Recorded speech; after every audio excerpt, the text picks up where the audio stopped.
कभी कभी इतिहास की किताबें हमें सूखी तारीख और नाम बताती हैं। आज ऐसे ही एक घटना का जिक्र करेंगे आपसे, जो पहाड़ों, दर्रों और रेगिस्तान में जन्मी है। हम बात कर रहे हैं पख्तूनों की और अफगानों की।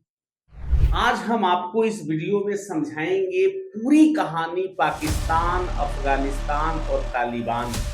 क्योंकि मुझे पता है कि आपको मीडिया या यूट्यूबर्स के माध्यम से जो कंटेंट मिलता है वो पूरी तरह से व्यापक नहीं होता है, वह अधपक्का होता है और अधपक्की जानकारी से आप एक बेहतर अंडरस्टैंडिंग क्रिएट नहीं कर सकते। तो चलिए इस वीडियो में हम आपको पूरी तरह से विस्तार से समझाने का प्रयास करते हैं कि आपका एनालिसिस क्रिटिकल हो सके और समझ का दायरा बढ़ सके।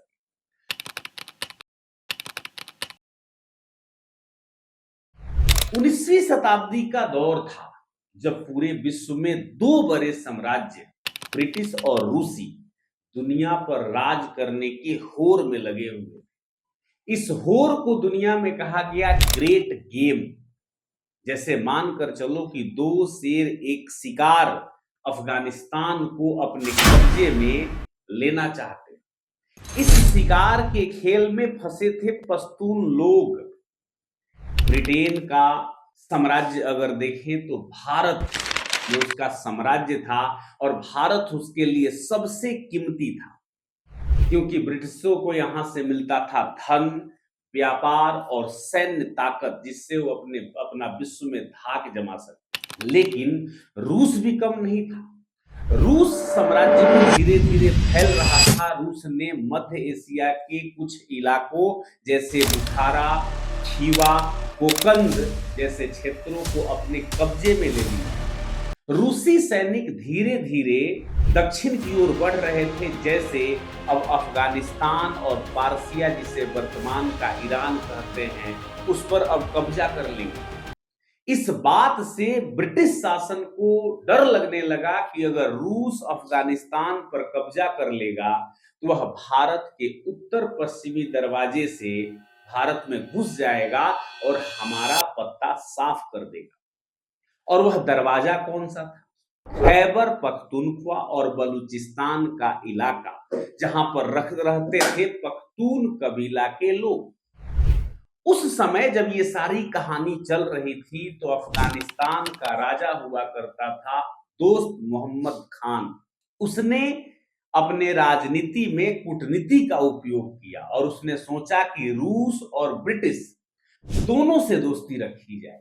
लेकिन रूस की तरफ दोस्त मोहम्मद का झुकाव कुछ ज्यादा ही था। लेकिन एक घटना हुई। 1830 के दशक में रूस ने पारसिया से, यानी कि ईरान से, वर्तमान ईरान से गठबंधन कर लिया और 1837 में पारसिया ने रूस के मदद से अफगानिस्तान के शहर हेरात पर हमला कर दिया। दोस्त मोहम्मद डर गया। उसने अपनी आजादी बचाने के लिए रूस और ब्रिटिश दोनों से जाकर बात की। दोस्त मोहम्मद चाहता था कि पाकिस्तान का जो वर्तमान एक क्षेत्र है पेशावर, उस पर हमारा कब्जा हो जाए, जो पहले सिखों के कब्जे में था। ब्रिटिश भी नहीं चाहते थे कि पेशावर अफगानों को मिले, क्योंकि वह भारत का प्रवेश द्वार था और उस प्रवेश द्वार पर अगर अफगानों का कब्जा हो जाता तो कहीं ना कहीं रूस के लिए भारत में एंट्री आसान हो जाती। इसलिए दोस्त मोहम्मद ब्रिटिश से नाराज हो गया और रूस के तरफ झुक गया, क्योंकि उसको पेशावर नहीं मिला।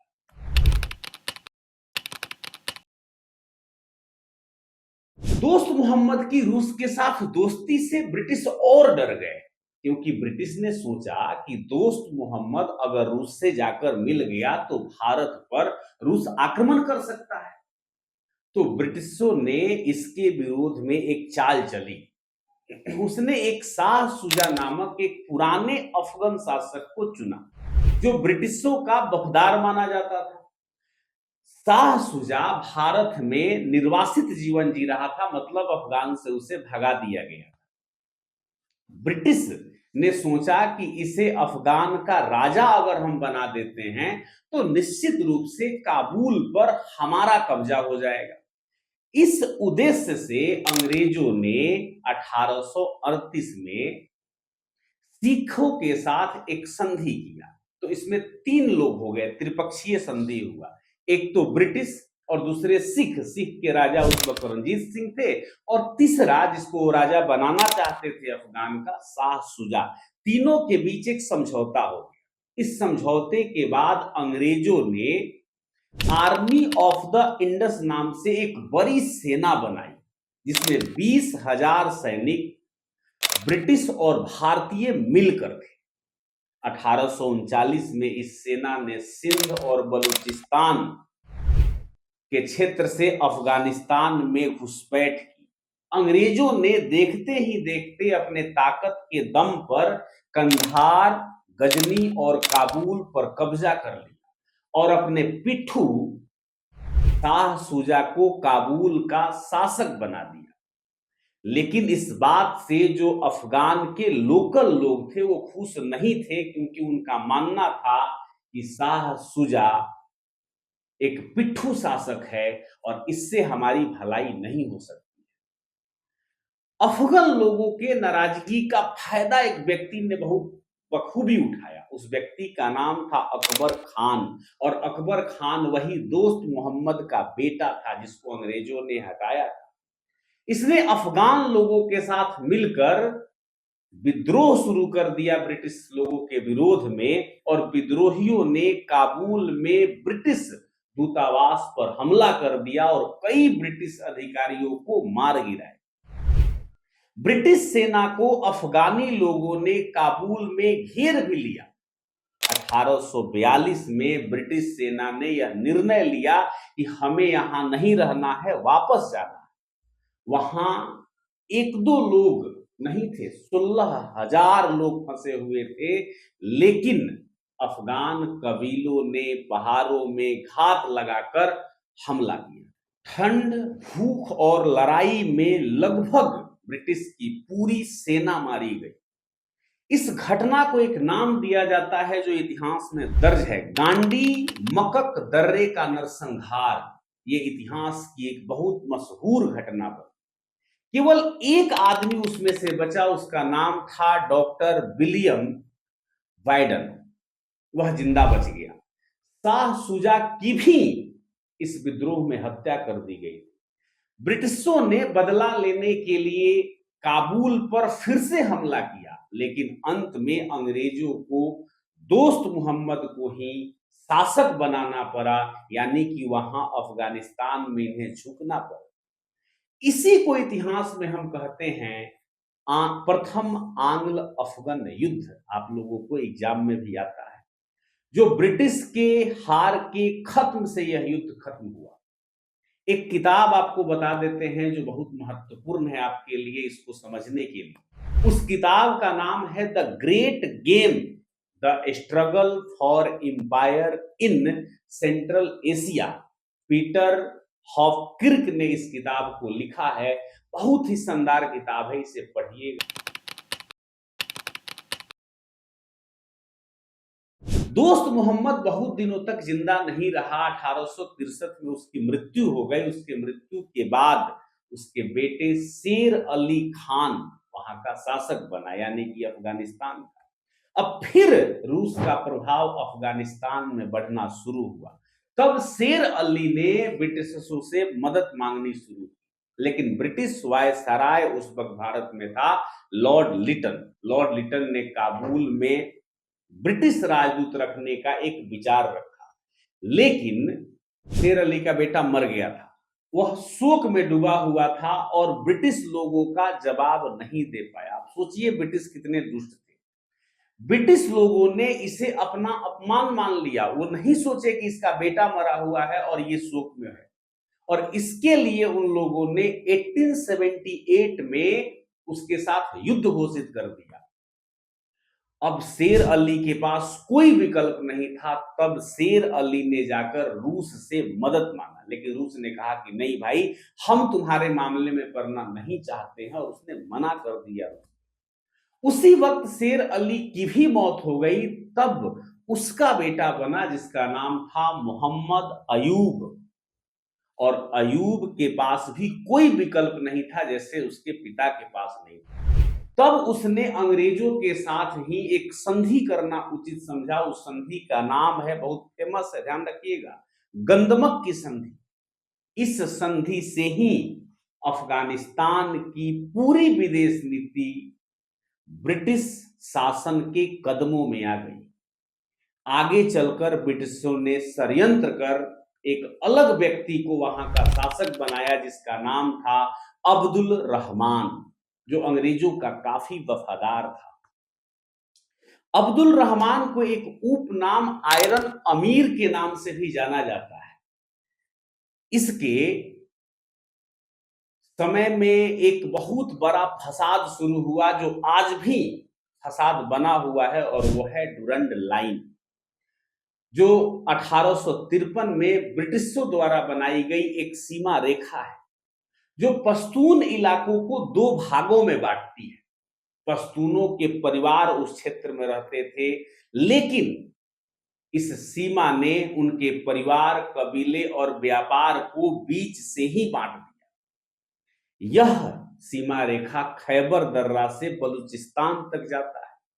पश्तूनों ने उसे उस वक्त भी स्वीकार नहीं किया, क्योंकि यह उनके एकता और संस्कृति को खंडित करता था, कमजोर करता था।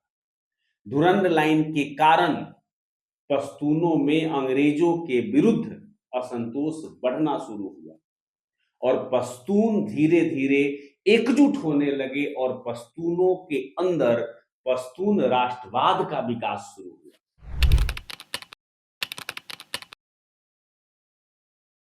देखते ही देखते आगे चल करके 1914 से 18 के बीच प्रथम विश्व युद्ध हुआ। इस विश्व युद्ध के बाद अंग्रेजों की शक्ति कमजोर हो गई, और इस वक्त अफगानिस्तान का शासक बना था अमानुल्लाह, जो अफगानिस्तान में अपना कदम जमाए हुए। अमानतुल्लाह एक नौजवान शासक था। उस वक्त भारत में भी जब वो शासक बना था तो खिलाफत आंदोलन चल रहा था, और मुस्लिम लोग ब्रिटिश शासन से बहुत नाराज चल रहे थे, क्योंकि आपको पता है कि किस तरह से प्रथम विश्व युद्ध के बाद उनके खलीफा का असम्मान किया गया था। अमानुल्लाह इसका फायदा उठाया और अफगानिस्तान की पूर्ण स्वतंत्रता की मांग अंग्रेजों से शुरू कर दी, क्योंकि अंग्रेज इस वक्त कमजोर हो गए थे और हर एक जगह से उनके विरोध में आवाज उठ रही। लेकिन ब्रिटिश शासन ने उसकी स्वतंत्रता को मानने से इनकार कर दिया, जिस कारण से अमानुल्लाह ने ब्रिटिश के साथ युद्ध शुरू कर दिया। पश्तून कबीले उसके साथ थे, क्योंकि डुरंड लाइन से वो पहले से ही नाराज थे और वहां राष्ट्रवाद का जन्म हो गया था। ब्रिटिश शासन से नाराज चलने के कारण ही ये सारे लोग एकजुट हो गए थे। भारत में खिलाफत आंदोलन से जुड़े कुछ बड़े नेता, जिसमें मौलाना मोहम्मद अली और मौलाना शौकत अली, अमानुल्लाह के समर्थन में उतर आए। अंत में अमानुल्लाह और अंग्रेजों के बीच एक संधि हुई, जिसे कहा जाता है, याद रखिएगा, रावलपिंडी की संधि। इस संधि के द्वारा अफगानिस्तान को पूरी तरह से ब्रिटिश लोगों को स्वतंत्र करना पड़ा। लेकिन एक समस्या बनी रही, और उस समस्या का नाम है डुरंड लाइन। अफगानिस्तान में आधुनिक व्यवस्था शुरू करने का भी श्रेय अमानुल्लाह को जाता है। उसने स्कूल की व्यवस्था करी, महिलाओं का कुछ हक दिलाया, कुछ नए कानून बनाए। लेकिन चूंकि वहां के जो कबीले थे वह रूढ़ी परंपरा में जीने में विश्वास करते थे, वो देवबंद परंपरा से उठे थे, तो कहीं ना कहीं उन्होंने आधुनिकता का विरोध किया, और इसी विरोध के बाद अमानुल्लाह को गद्दी छोड़नी पड़ी। लेकिन वह कहीं ना कहीं अफगानिस्तान का प्रेरणा स्रोत बना रहा। अमानुल्लाह के युद्ध के समय पश्तून इलाके में एक और नया नायक उभर रहा था। इस नायक का नाम था अब्दुल गफार खान। उन्हें हम प्यार से सीमांत गांधी या बच्चा खान कहते हैं। बच्चा खान भी पख्तून थे, लेकिन गांधी जी से मिलने के बाद वो अहिंसक रास्ते पर चल पड़े, मतलब गांधी के विचार को उन्होंने अपना लिया। उन्होंने 1929 में खुदाई खिदमतगार नामक आंदोलन को संगठित किया, मतलब एक संस्था बनाई उन्होंने, और यह जो संस्था थी वह पश्तूनों को एकजुट किया और ब्रिटिश के खिलाफ लड़ने को प्रेरित किया। ये लोग लाल कमीज पहनकर अहिंसा से विरोध करते थे। वो भी डुरंड लाइन से नफरत करते थे, क्योंकि यह डुरंड लाइन पख्तूनों को बांटती थी, और ये जब से शुरू हुआ था, जब से यह लाइन खींची गई थी, उनके मन में, यानी कि पख्तूनों के मन में अंग्रेजों के प्रति नफरत भर गया था। खान अब्दुल गफार खान ने कांग्रेस से भी हाथ मिला लिया था। 1930 में पेशावर में ब्रिटिश लोगों ने खूब गोलियां चलाई, 400 पख्तूनों को मार दिया, लेकिन खुदाई खिदमतगार ने हिम्मत नहीं हारी और वे भारत छोड़ो आंदोलन में फिर से शामिल हुए और अपनी मजबूती का प्रदर्शन किया।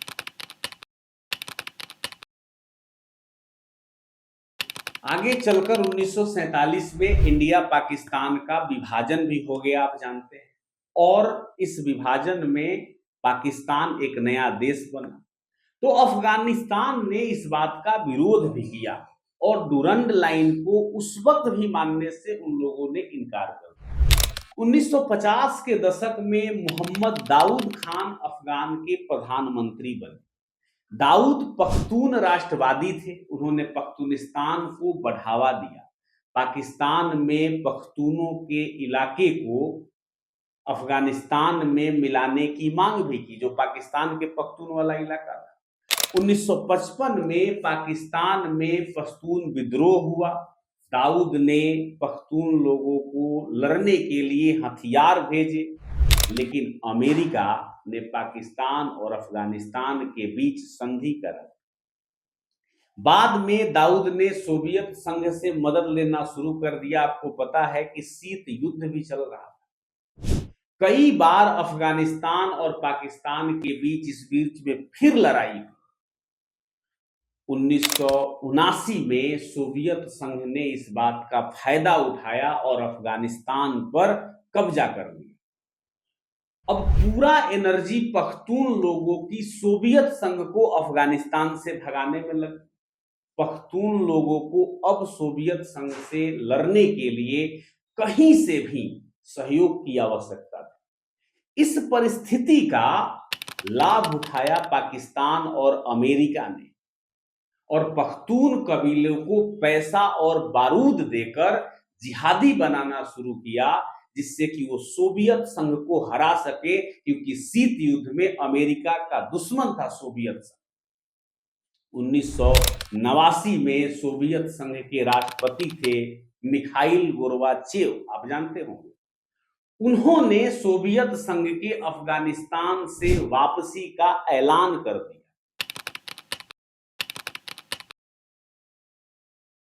जैसे ही यह ऐलान हुआ, अफगानिस्तान में गृह युद्ध शुरू हो गया, और इसी गृह युद्ध में तालिबान का जन्म हुआ। तालिबान मुख्य रूप से पख्तूनी थे, जो दक्षिणी अफगानिस्तान और पाकिस्तान के पख्तून शरणार्थी थे और वहां के रूढ़िवादी मदरसों जैसे देवबंदी मदरसों में पढ़े थे और वहीं के छात्र थे। उनका संस्थापक उन्हीं मदरसों में पढ़ाता भी था, पढ़ा भी था, जिसका नाम था मुल्ला मोहम्मद उमर। तालिबान अपने सोच से धीरे धीरे शक्तिशाली होने लगे। उन्होंने 1994 में कंधार पर, यानी कि तालिबान का कंधार पर 1994 में कब्जा हो गया। 1995 में उन्होंने हेरात पर कब्जा कर लिया। अब तालिबान की सेना धीरे धीरे बढ़ने लगी। पख्तून कबीलों में बहुत लोग शामिल होने लगे। वे लोग की पहचान थी कि वे काले पगड़ी पहनते थे, दाढ़ी रखते थे और शरिया कानून लागू करने की बात करते थे। उन लोगों ने महिलाओं पर भी पाबंदी लगाया, संगीत बंद करा दिया। ये तालिबान के मूल जड़ में है। जिहाद की धारा में है। तालिबान ने अफगानिस्तान को इस्लामी अमीरात ऑफ अफगानिस्तान भी घोषित कर दिया। तालिबान की बात करें तो उसके 80% लड़ाके पख्तून थे, लेकिन उनका फोकस अब धीरे धीरे पख्तून राष्ट्रवाद नहीं था, उससे हटने लगा और उन लोगों ने वैश्विक इस्लाम को अपना कंसेप्ट बना दिया। तालिबान अब धीरे धीरे डुरंड लाइन के व्यवस्था को भूलने लगा, उस लड़ाई को भूलने लगा, क्योंकि तालिबान के कंसेप्ट में यह मानना था कि इस्लाम की कोई सीमा नहीं होती है। क्यों? क्योंकि तालिबान भरोसा करता है दारुल हर्ब से दारुल इस्लाम में। दारुल हर्ब का मतलब है काफिरों का देश और दारुल इस्लाम का मतलब है कि उस काफिरों के देश को इस्लाम में कन्वर्ट करना। अब 1996 में जब काबुल पर तालिबान ने कब्जा कर लिया, तब अमेरिका ने तालिबान को मान्यता तो नहीं दी, लेकिन पाकिस्तान के माध्यम से उसे आर्थिक रूप से मजबूत करते रहा, सपोर्ट करते रहा। लेकिन तालिबान द्वारा जो महिलाओं पर कई प्रकार के आरोप लगाए गए थे, या कह सकते हो कि उनके अधिकार को काटा गया था, इस कारण से अमेरिका तालिबान से नाराज हो गया।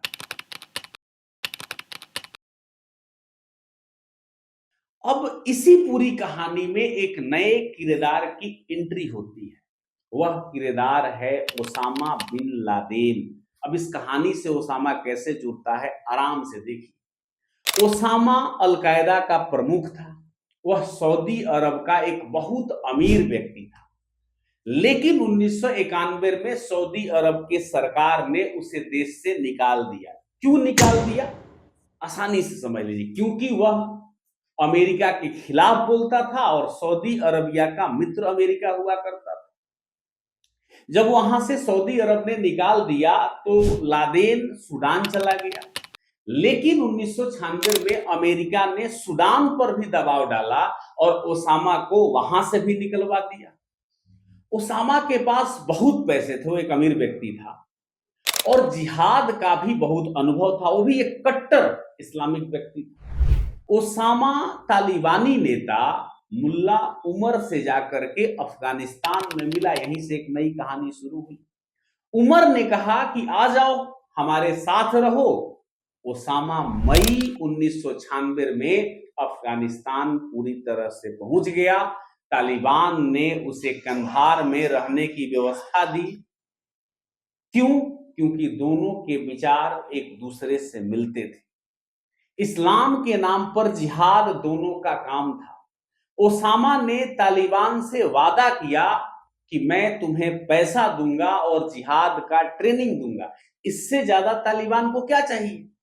तालिबान को लगा कि ये तो एक अच्छा मददगार मिल गया, क्योंकि उनको मदद की जरूरत भी थी, वो काफी कमजोर थे आर्थिक रूप से। एक बात आपको कोट कर देते हैं कि 1988 में पेशावर में ओसामा ने अल-कायदा का गठन किया। 1998 में ओसामा तालिबान के साथ रहते हुए एक बड़ा फतवा जारी किया, मतलब अफगानिस्तान से यह जारी किया। फतवा का मतलब होता है धार्मिक आदेश। यह फतवा वर्ल्ड इस्लामिक फ्रंट फॉर जिहाद अगेंस्ट ज्यूज एंड क्रूसेड के नाम से किया गया था, अर्थात अमेरिका और उसके सहयोगियों को मारो, इसका सीधा सा मतलब है। लादेन के दुश्मनी का थोड़ा मुख्य कारण भी समझ लेते हैं। अमेरिका का इजराइल को समर्थन देना, क्योंकि इजराइल फिलिस्तीन को मारता था और फिलिस्तीन जो है इस्लामिक कंट्री है, इसी कारण से लादेन अमेरिका से बहुत नाराज था। उसी साल केन्या और तंजानिया में अमेरिकी दूतावासों पर हमले हुए और इस हमले में 224 लोगों की मौत हुई। अमेरिका ने इस हमले की जो कहानी है वह तालिबान के सर पर मढ़ दिया, क्योंकि तालिबान ने ओसामा को शरण दिया था और ओसामा ने ही यह अटैक करवाया था। अल-कायदा ने अमेरिका पर सबसे बड़ा हमला किया वर्ल्ड ट्रेड सेंटर और पेंटागन पर प्लेन क्रैश कराकर 2977 लोगों को मौत के घाट उतार दिया, जिसे हम अमेरिका पर आक्रमण के रूप में देखते हैं। अमेरिका ने इस बात से खपा होकर तालिबान से कहा कि अब हम बर्दाश्त नहीं करेंगे, ओसामा को मुझे सौंप दो। तालिबान ने सौंपने से ओसामा को मना कर दिया। अमेरिका नाराज हो गया और इसी नाराजगी में अक्टूबर 2001 में अमेरिका ने तालिबान पर हमला कर तालिबान की सत्ता को गिरा और अफगानिस्तान ने ISAF, मतलब आपको समझा देते हैं, इंटरनेशनल सिक्योरिटी असिस्टेंट फोर्स बनाया, जिसमें 40 देशों की सेना अफगानिस्तान में उतर गई। इसका उद्देश्य था तालिबान को पूरी तरह से खत्म करना। अब सोचिए, जो कभी तालिबान को सपोर्ट करता था अब उसको खत्म कर रहा है। अल-कायदा को पकड़ना उसका उद्देश्य था और नई सरकार का अफगानिस्तान में गठन उसका मूल उद्देश्य था। इस उद्देश्य को पूरा भी किया गया। 2004 में करजई को अफगानिस्तान का प्रेसिडेंट बना दिया गया। अफगानिस्तान में नया संविधान बनाया गया, लोकतंत्र बना, चुनाव हुआ, संसद बने, महिलाओं को अधिकार दिया गया। लेकिन तालिबान ने भी हार नहीं मानी। वे सारे तालिबानी पाकिस्तान भाग गए और वहां से ही हमला शुरू कर दिया। अब पाकिस्तान बड़ी मुश्किल में फंस गया। अमेरिका, अब उसको लगता था कि अमेरिका का साथ दें कि तालिबान का, ये बहुत बड़ा उसके सामने एक क्वेश्चन मार्क था। अब पाकिस्तान ने इसमें एक दोहरी नीति अपनाई। दोहरी नीति से मेरा मतलब यह है कि पाकिस्तान की सरकार ने अमेरिका का साथ देना उचित समझा। अमेरिकी सैनिकों को अपना बेस दिया, काम करने का जगह दिया। लेकिन पाकिस्तान की जो खुफिया एजेंसी है, जिसे हम ISI कहते हैं, उसने तालिबान को पाकिस्तान में प्रश्रय दिया। अफगान से भागकर तालिबानी लड़ाके पाकिस्तान में बहुत तेजी से आए और वो लोग स्थानीय जो पश्तून लोग थे जो कि पाकिस्तान में रहते थे, उनके युवाओं को इन लोगों ने ट्रेनिंग देना शुरू कर दिया। ट्रेनिंग दिया, हथियार दिए। इससे पाकिस्तान में एक नया ग्रुप क्रिएट हो गया। आप नाम सुनते होंगे बार बार, TTP, तहरीके तालिबान पाकिस्तान। यह एक संगठन बन गया, उन्हीं लोगों को, उन्हीं तालिबानियों के सहयोग से पाकिस्तान में बन गया। अब TTP ने पाकिस्तानी सरकार से कहा कि पाकिस्तान में हम जैसा कहते हैं वैसा शरिया कानून लागू करो और लोकतंत्र जो चला रहे हो इसको खत्म करो, महिलाओं को घर में रखो, संगीत, सिनेमा ये सब बंद करो और जिहाद में शामिल हो जाओ, क्योंकि वो तो पहले से कट्टर थे। इसके लिए इन लोगों ने पाकिस्तान पर कई आतंकी हमले किए कि पाकिस्तान को मानना पड़ेगा।